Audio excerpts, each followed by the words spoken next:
First, I'd like to introduce Danielle Jean Cart, who's originally from Northern Saskatchewan, Treaty 6 territory, and is French, Métis, Nehiyawak, and Ukrainian ancestry. She's passionate about Indigenous education and has worked in this area for over a decade in varying capacities: a sessional lecturer of history, workshops, and curriculum developer, a researcher and proposal writer, and Indigenous program coordinator. Our second presenter, Jim Adams, is Swampy Cree, Innu, and Mohawk, and is a member of the Eagle Clan.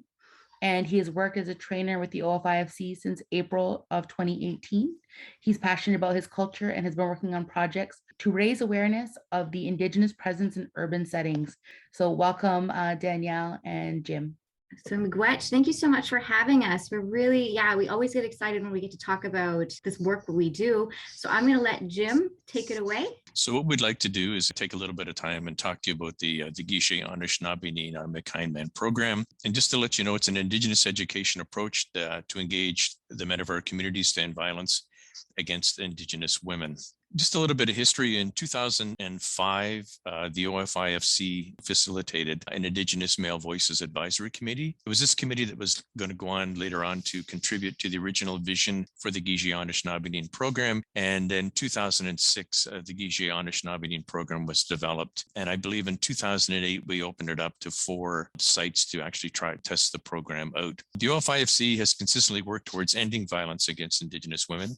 In 2007, they co-developed the first strategic framework to end violence against Indigenous women, and that work continues right into the current day. It's important to note that Kizhaay Anishinaabe Niin is in direct alignment with the Truth and Reconciliation's Call to Action number 36, and is in direct support of the Murdered, Missing, and Indigenous Women Girls Inquiry Call for Justice 7.3.1. The term Kizhaay Anishinaabe Niin comes from Anishinaabe in the Ojibwe language, and it means I am a kind man. And we were gifted this name from someone who we affectionately call the old man, Peter Ochispa. And Peter Ochispa had given it to, I believe, Sandra Kiwe in Thunder Bay. Peter, along with giving us that name, also shared with us that kindness is our original state. It's really important for all of us, and in this case, we're talking about men, to really do everything they possibly can to return to that original state of kindness. So some kind of sobering statistics. Indigenous people make up 4.9% of the total population in Canada, but conversely, they represent 29.5% of the sentenced custody population. From the period 2007 to 2017, the rate of Indigenous men in provincial territorial custody and federal custody rose both by 28%, whereas the rates of non-Indigenous men in provincial territorial custody decreased by 17% and in federal custody by 25%. So we're all extremely aware of the overrepresentation of Indigenous men in the correctional system in Canada. And we really believe that imprisonment is not the only intervention. Kizhaay Anishinaabe Niin offers a culture-based alternative that can operate within the community, but also within remand or correctional facilities. In fact, Kizhaay Anishinaabe Niin currently hosts programs in institutions, both provincially and nationally.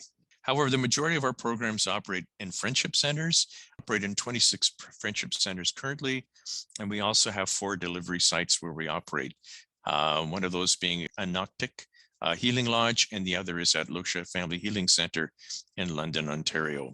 Kizhaay Anishinaabe Niin is an education program that works with Indigenous men to end violence against Indigenous women, girls, and 2 SLGBTQIA+ people. It's guided by an Indigenous approach to healing that recognizes the distinct histories, unique cultures, and shared traumas of all Indigenous people negatively impacted by colonization. It's really important to note that the program offers Indigenous men a safe place to understand their roles and responsibilities in ending violence. The OFIFC's approach to healing is holistic in considering all aspects of creation. As I said earlier, this program offers Indigenous men a safe place to understand their roles and responsibilities in ending violence, and it encourages men to reconnect with their traditional roles within families and communities.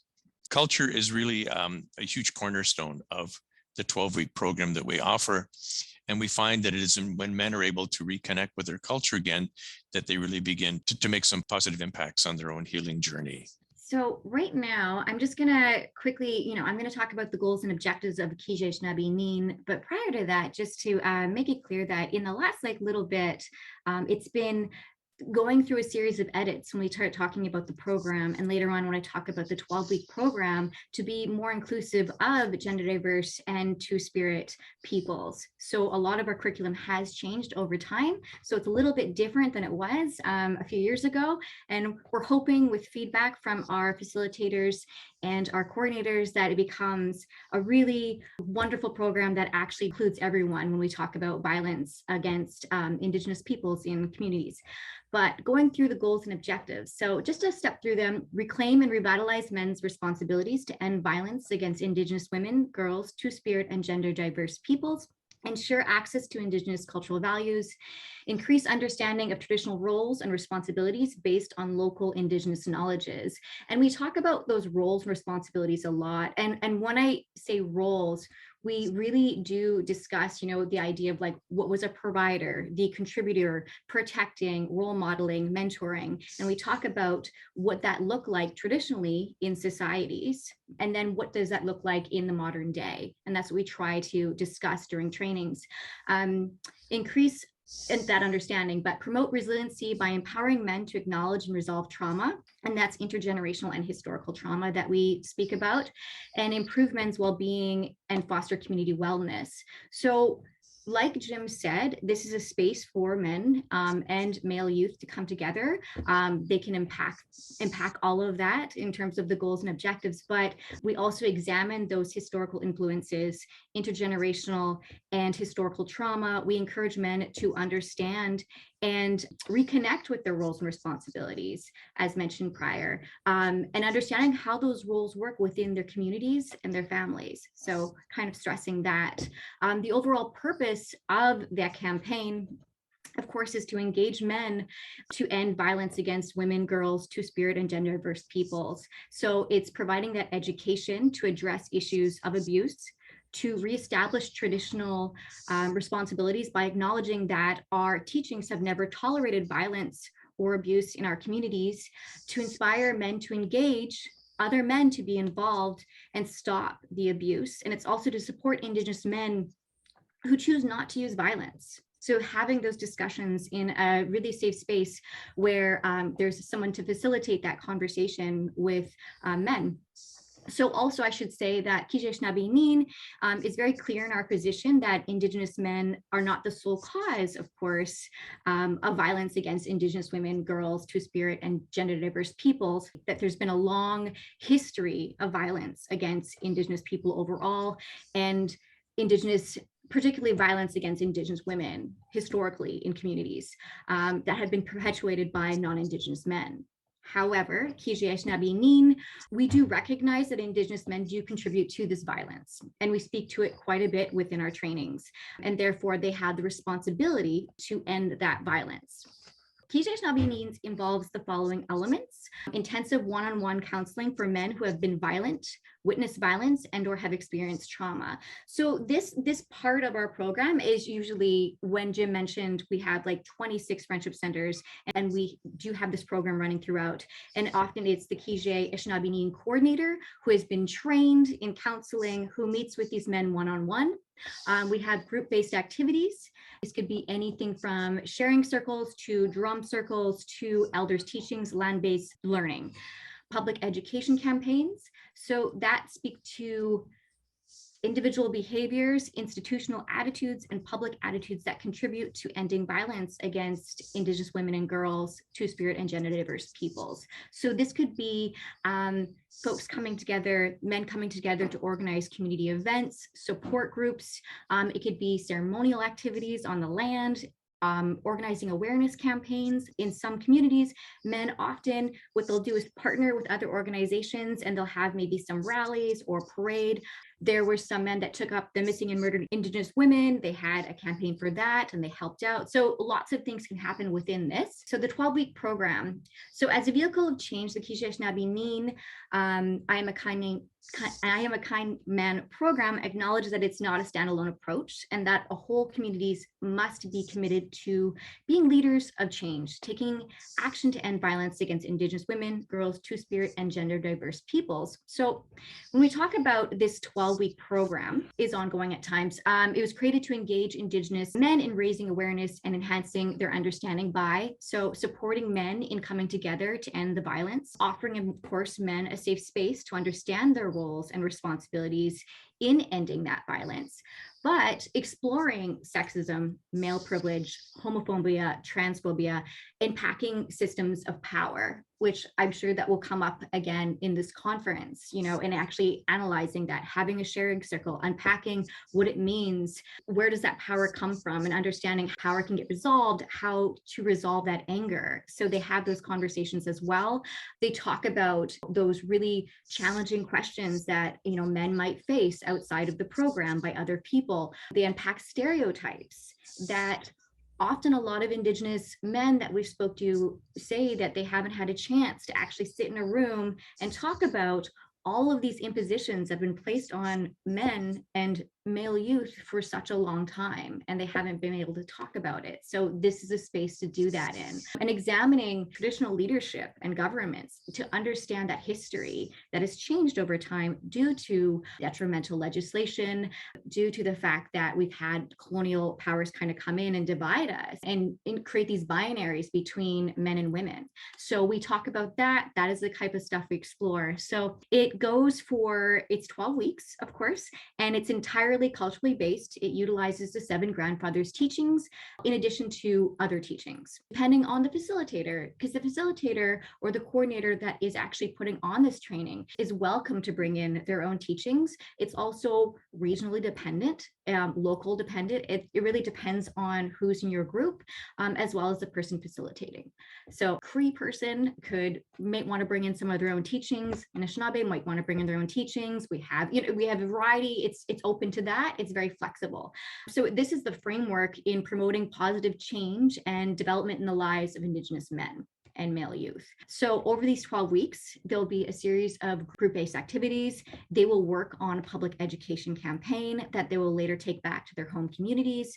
There'll be elders teachings, knowledge keepers engaging with knowledge keepers, land-based activities, just really examining those traditional roles and responsibilities, which emphasize holistic health and making positive contributions to their family and communities. So these are just some numbers in terms of what has happened in the past year. So Kizhaay Anishinaabe Niin in Ontario in the Friendship Center. So between January 1st and June 31st, 2020, across Ontario, Kizhaay Anishinaabe Niin, we served 783 men, that's 18 plus, and male youth. Served 79 male youth, 13 to 18, and supported 380 community events and received 464 referrals. And I think it's really important to note that actually, so prior to 2015, Kizhaay Anishinaabe Niin was only available in actually 4 friendship centers. And this is just talking about the program that's facilitated by the actual Kizhaay Anishinaabe Niin coordinators. Now we're saying that, wow, it's in 26 centers. So that really shows and speaks to that expansive growth in such a short period of time. I would say speaks to communities that see a need for such a program that works with men to heal that intergenerational trauma and end that cycle of interpartner violence and speak honestly about it. And I think that communities do see a need for this. Prior to COVID-19, there were not any restrictions, as Danielle had mentioned. A lot of our 12-week program really takes advantage of the circle, and we find that that's really beneficial for the men. They're able to be in a circle. Some of them are not the most vocal. They may not actually be in a place where they really trust people. So it is that circle that really begins to, over time, when they begin to hear other men sharing and begin to find that this is a safe space where they can begin to open up.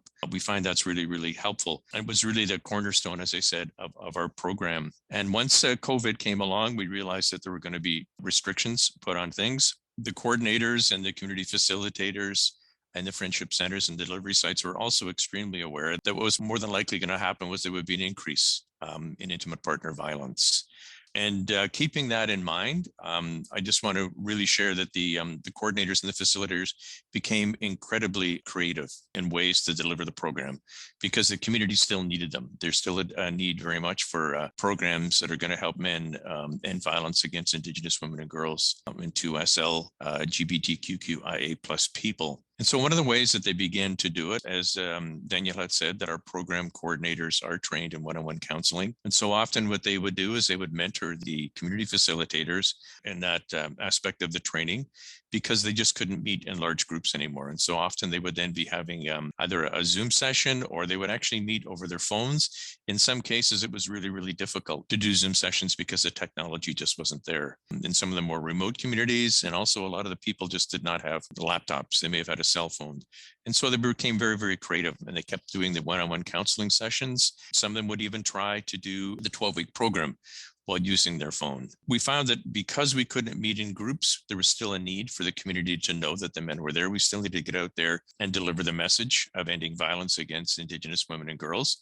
And so the coordinators and the facilitators got really creative and they would get a hold of some of the men in the program and say, look, we have a group of seniors who could use delivery of healthcare products. They need some antiseptics, they need face masks, they need these things. And so the men would go as members of the 12-week program, and they would deliver these items. They delivered food to food banks, to shut-ins, et cetera. And so they were out there in the community and people began to take some comfort in realizing that they were there.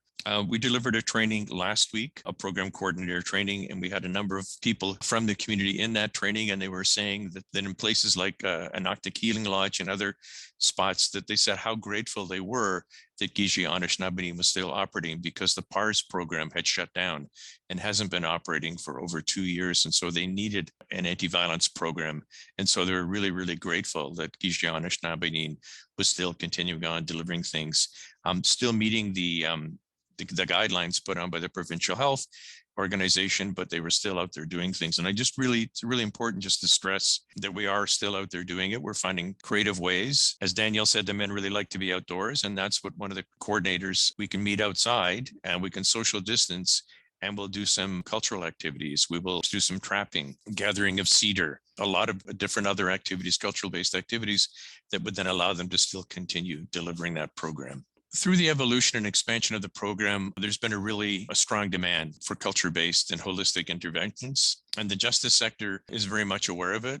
The Ministry of the Attorney General is very much aware of the Kizhaay program and its benefit as a preventative, curative, and rehabilitative program. Kizhaay Anishinaabe Niin coordinators have been working with the local justice stakeholders to address the gap in services for culture-based interventions for Indigenous men and youth. However, the local recognition of Kizhaay Anishinaabe Niin program by local justice stakeholders as a community response to ending violence against Indigenous women, girls, and 2SL LGBTQIA plus people has been inconsistent across jurisdictions. And so we often find in the courts that some of the court-appointed lawyers will recommend the Kizhaay Anishinaabe Niin program, but that parole officers do not recognize it. And so there's a real inconsistency, and the OFIFC is working very closely with the Ministry of the Attorney General to address these issues. We call upon the federal, provincial, and territorial governments to work with Aboriginal governments to provide culturally relevant services to inmates on issues such as substance abuse,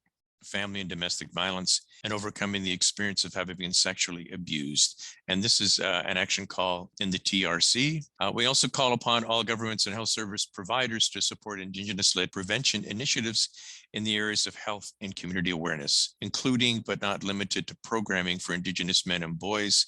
And that is the Murdered and Missing Indigenous Women and Girls Call for Justice 7.3.1. So I just want to add that the OFIFC has consistently worked towards ending violence against Indigenous women and girls. As I said earlier, in 2007, they co-developed this strategic framework to end violence against Indigenous women. The Kizhaay Anishinaabe Niin, as we said, is in direct alignment with the TRC calls and the call for the murdered and missing Indigenous women and girls. Kizhaay Anishinaabe Niin currently functions as both a self-referral and court-referred community-based diversion program. So for example, Indigenous men or male youth, either at the pre-charge or as a conditional sentence, often are referred to Kizhaay Anishinaabe Niin as an alternative to a partner assault response or PAR program. or court-directed agreement diversion program. So I'm going to say PAR. There's a lot of it gets jumbled up there.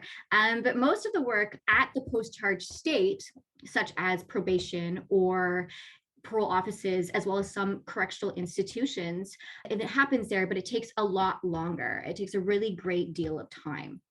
So currently, as we noted before, we do have various programs running throughout our friendship centers.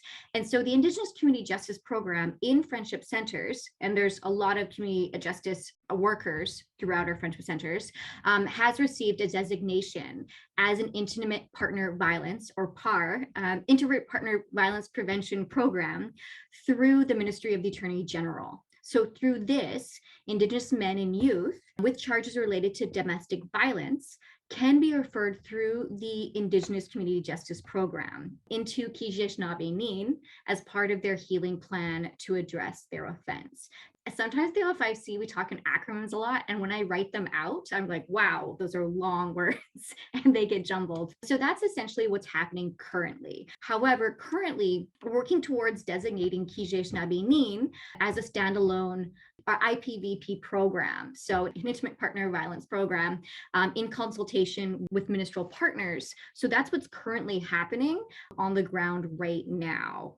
Those conversations are in the works. So even though designation will ensure that the programs can be offer provincially recognized diversion programming. And so that's what we're talking right now at a provincial level. Federally, here's the thing. I think all of us would love it if we could actually branch out and do that. And we could, we'd be recognized as something federally that they'd want to take up. But that right now, we're just kind of doing this work at the provincial level at the moment. You're absolutely right, Danielle. And in the next slide, you actually address that. So just in terms of talking about the other provinces, so currently we do have community facilitators. So when we talk about the Kizhaay coordinators, they are, housed within the friendship centers. But we also have community facilitators, which is a little different. So community facilitators, they volunteer to deliver the program on a part-time basis.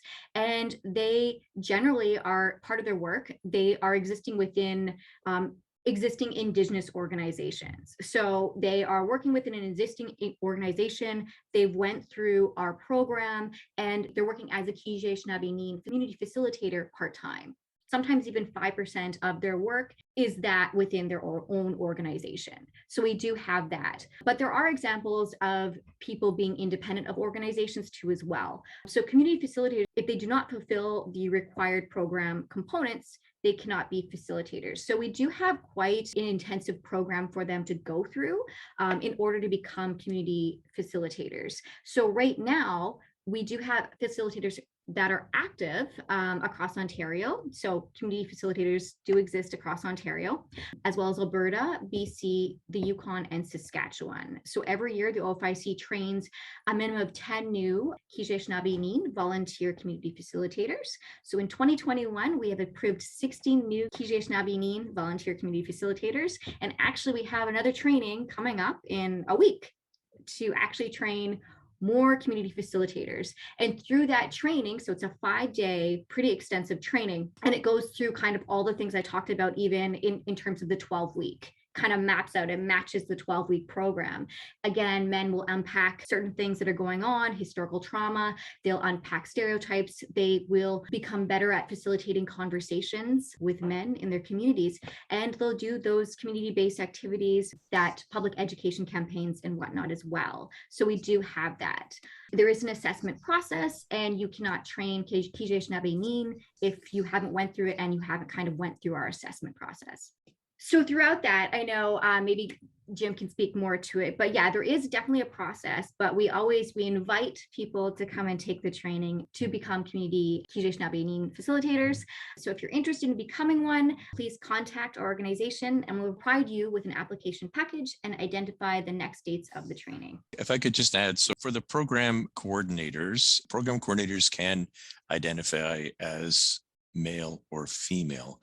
But for the community facilitators at this point in time, we're only accepting applications from those who identify as male. And as Danny said, we just started in August of 2021, having a certification process. It's raising the standards because we really are actively engaged with the Ministry of the Attorney General in getting the Kizhaay Anishinaabe Niin program recognized as a standalone program within the Indigenous Intimate Partner Violence Prevention Program. And so these things are very necessary for doing it, but there is a real demand for it. And I'm really happy to say that we are doing our training next week, that we'll have close to 20 men taking that training. And the majority of them are from Ontario, although we do have a couple from outside of the province. So we're really looking forward to it.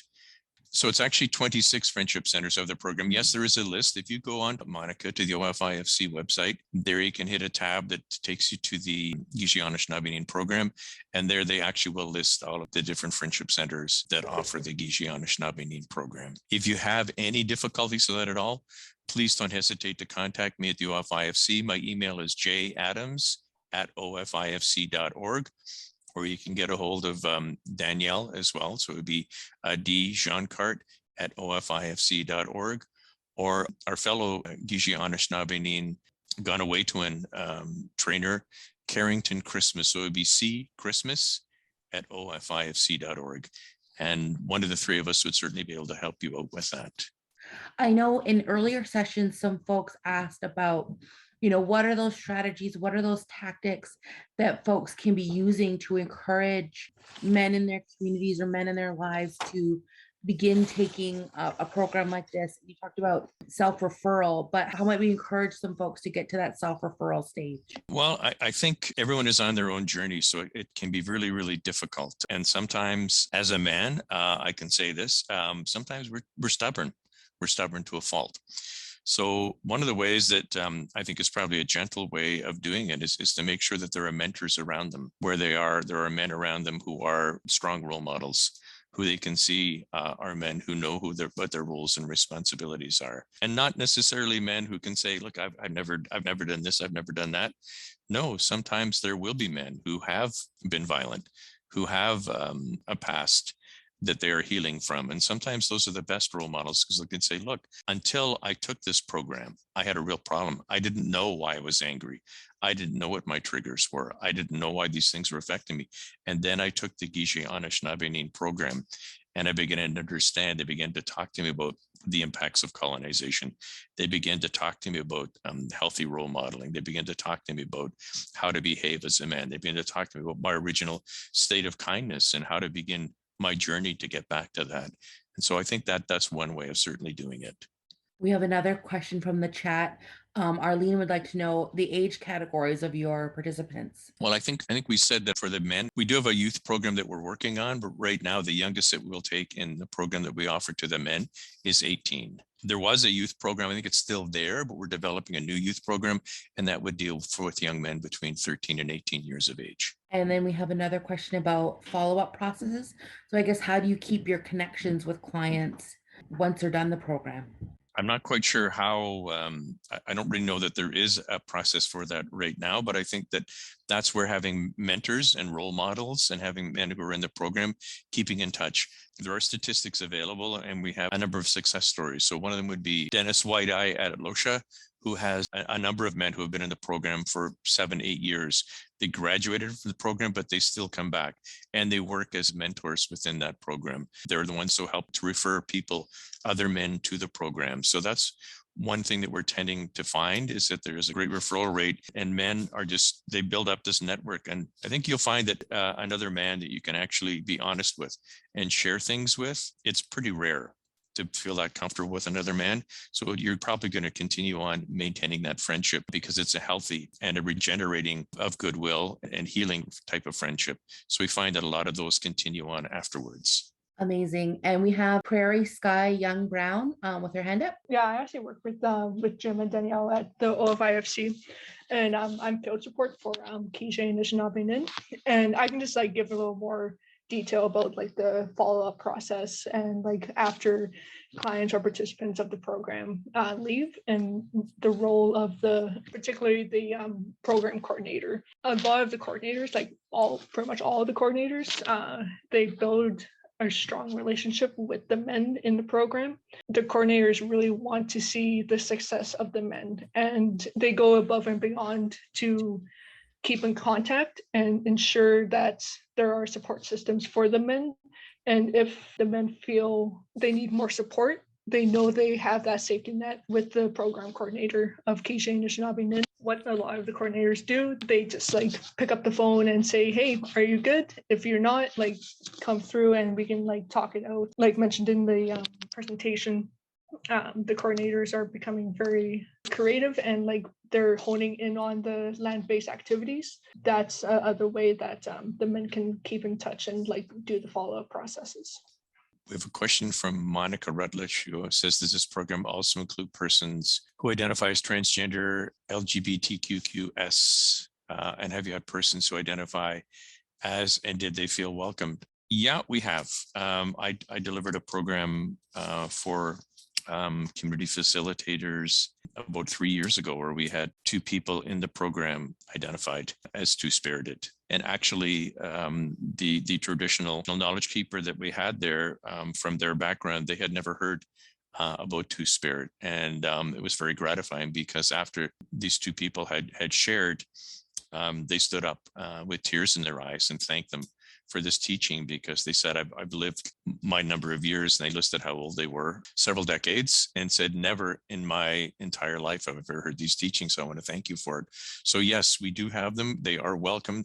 That is part of the message of the program, is that it is a program of diversity, equality, and equity, and everyone is welcome in the program. I just wanted to say thank you to the folks from Prairie and Danielle and Jim for sharing your knowledge and sharing the work of the Friendship Center. I know I was ending violence against Indigenous women policy analyst at the Friendship Centers for a few years, and it's just been phenomenal to see the growth of this program and the expansion of Kizhaay and the success that it's had over the years. And so I want to thank you for being here and sharing your wisdom about the program. We appreciate you being here. Thank you so very much for making us feel welcome. Miigwech. Yeah, thank you so much. Wow, thank you so much, everyone. Appreciate it. Yeah, it was lovely to be here. And I'm so happy I got to hear the end of Rick Hill's. That was great. I loved it.